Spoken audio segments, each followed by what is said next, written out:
ملك دهشان هي إعلامية وصانعة محتوى مصرية، ولدت في 15 أغسطس 1998. درست الإعلام في جامعة القاهرة وتخصصت في الصحافة والإذاعة.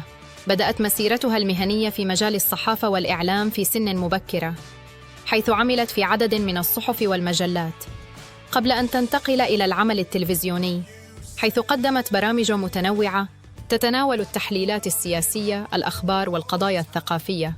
اشتهرت ملك دهشان بفضل تقديمها للبرامج التلفزيونية التي نالت إعجاب الجماهير بفضل أسلوبها المهني والموضوعي، كما أنها نشطة في مجال حقوق الإنسان وتمكين المرأة، حيث قامت بإطلاق العديد من المبادرات لدعم قضايا المرأة وزيادة الوعي الاجتماعي حول التحديات التي تواجهها.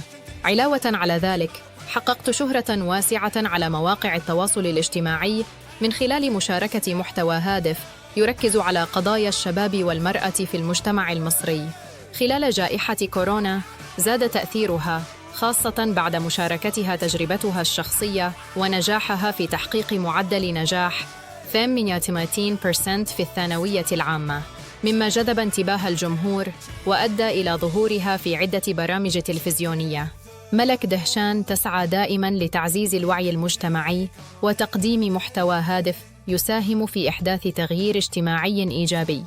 حصلت على العديد من الجوائز والتكريمات تقديراً لإسهاماتها في مجال الإعلام والصحافة، وتعتبر من الشخصيات المؤثرة في مصر بفضل عملها المهني وإسهاماتها البارزة.